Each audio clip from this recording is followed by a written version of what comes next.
Hello, everyone. Welcome back. I am Christine Dixon of The Ordinary Sacred, and this is another Q&A video.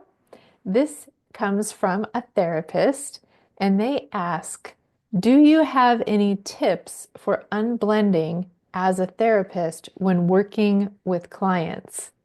I love this question. It's a great question because as a practitioner, when I was working one-on-ones and with groups, the biggest thing that I just took so seriously about um, facilitating another person's inner work or a group of people is that I am showing up in self, that I'm having self leadership during uh, the time that I'm with them.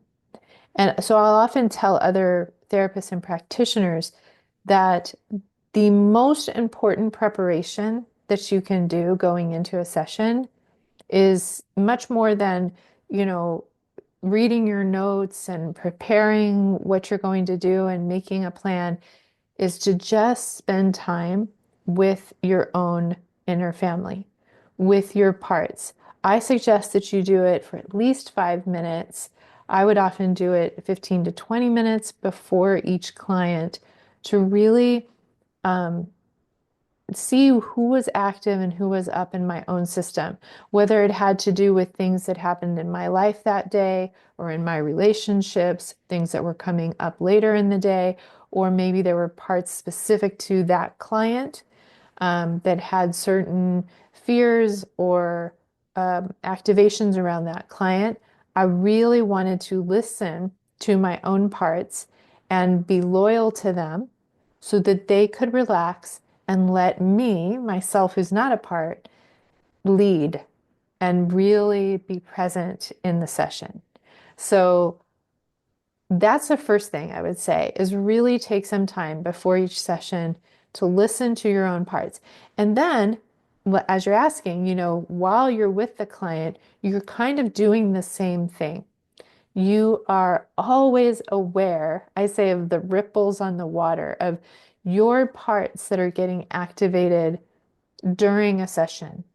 So let's say a client shares a piece of really um, terrible trauma, either something that your parts empathize with that you've experienced in your past, so that activates your parts, or they share something that your parts feel very angry or protective around, or maybe they have a firefighter that's doing some kind of extreme behavior and you have a part that wants to rescue them and wants to get that firefighter to stop.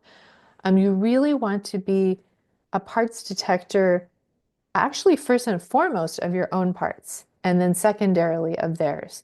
So you want to really be aware. And if you do have parts that get activated by your client during the session, that's okay.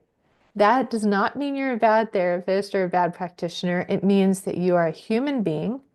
And the thing to do is in the session to turn toward those parts. So often what it looks like probably to my clients is I'll just I might put my hand on my heart.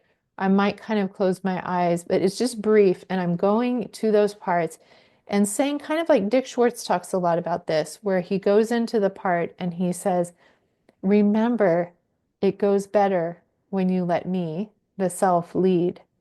And if you have relationship with those parts, you know them very well because you've been doing your own IFS work. Um, I don't think a therapist or a practitioner will be effective or any good at all with their clients unless they are regularly doing their own inner work. You can't take someone, you can only take someone as far as you have gone in your own system. So if you know these parts, you are intimately familiar with your inner family members. When they rise up and they know you, yourself who's not a part, and they trust you, they'll say, oh my gosh, you're right. It does go better. Yes, please, please lead.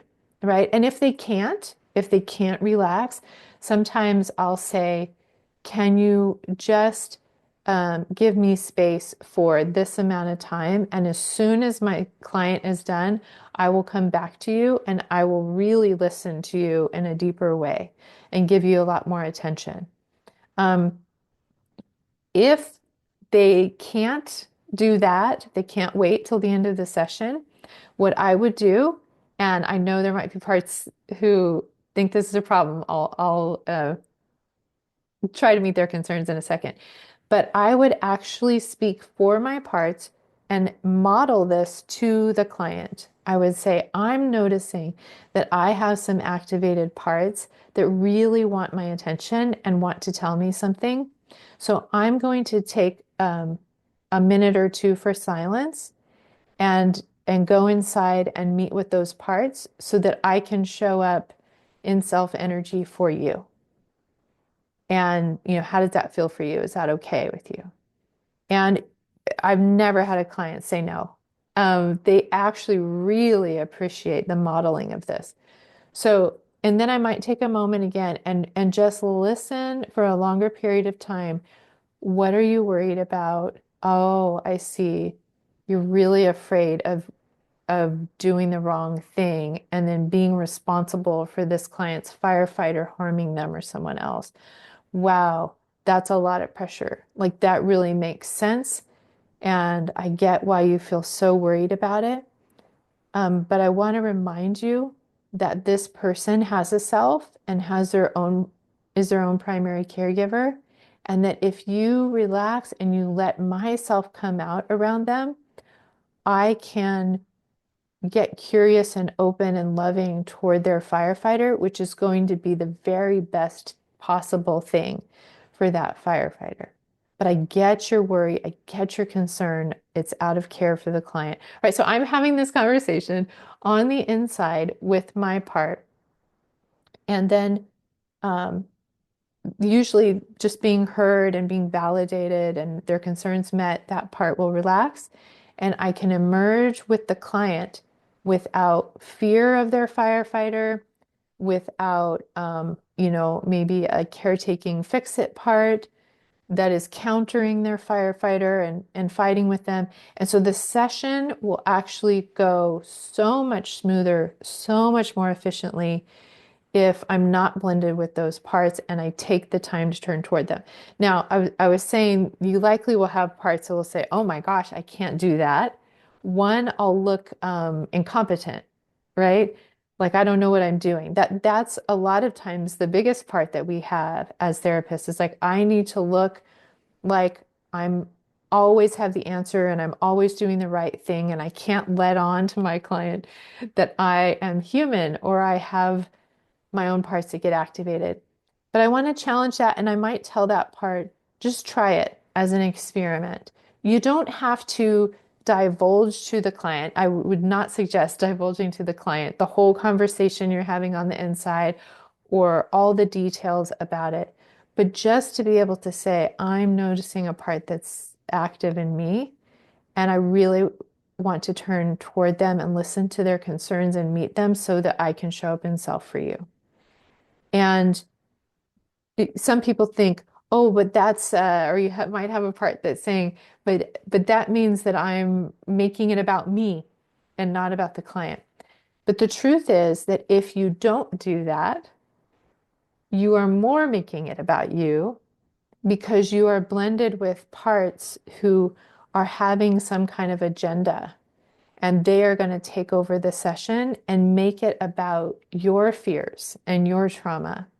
But if you turn toward them and you love them and you meet their concerns and they relax, and then you can emerge with self energy and really make it about the client and not about you. So that's why it's actually a very efficient use of time. Other people or parts will say, um, I can't do that because it's like a waste of time. I'm distracting from the time with the client. But again, it actually makes the session go much, much more smoothly.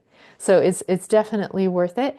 And if you struggle to do that, again, you can do it subtly. Like, you're still looking at the client, but you're very aware that you're talking to your own part for a little bit. And and acknowledging them, meeting their concern, it's really important to at least acknowledge your parts, right? And again, it could be just a therapist part that has an agenda, right? That is like, this is how the IFS model goes, and these are the steps that we need to do, but the client system's not cooperating with those steps. Oh no, what do I do? I've got to get them back on the track of these steps. And you notice that, and you just turn toward that therapist part and say, oh, I see you. You are really trying to support and make sure this goes smoothly. I love that you know the model so well.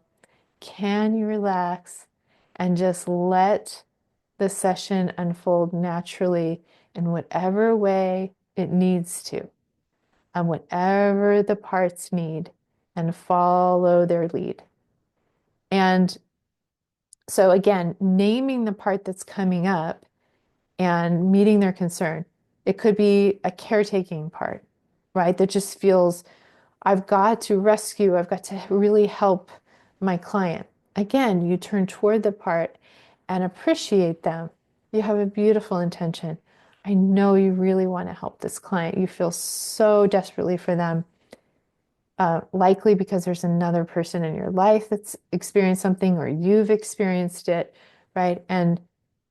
But can you rest and just know, or see if you haven't seen it before, that when you rest back that anxious energy and you just let me be present with this client as they are and accept them fully where they are right now and get curious with them, that their system and their self will know exactly what to do. And if you rest back, you will see the magic of it.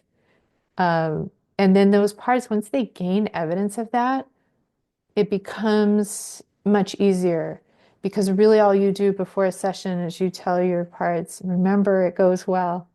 When you just let the self be present and playful and in the moment with the client and let it unfold and flow. And it's really like you're just sitting back and watching the magic happen. And they love, love, love that. Let me look at my notes. I think I got most of them. I just also said, you might have parts that get fearful, if they have angry parts that are coming out against you or defensive parts. You might have an inner critic come up for you that's saying, you're doing this wrong. Oh my gosh, you just messed that up. You did that incorrectly. You made that mistake. You can turn toward that inner critic and say, I see you. I get that you really want me to get this right. I appreciate you. Um, Maybe after the session, you can go over with me how you think things could improve, but will you give me space during the session? Um, and, again, it's just a quick kind of interaction with the part. I think those are most of the parts. If you are a therapist or practitioner, or maybe you're even a client and you've experienced the parts of your therapist or practitioner, what are some other parts, that are common that come up during a session that you might need to turn to and appreciate, meet their concern, comfort them, remind them that it goes better when the self's in the lead. But that is my suggestion. And so let me know what you think about that. And if you have any other suggestions or if you have any questions about that, leave them in the comments below.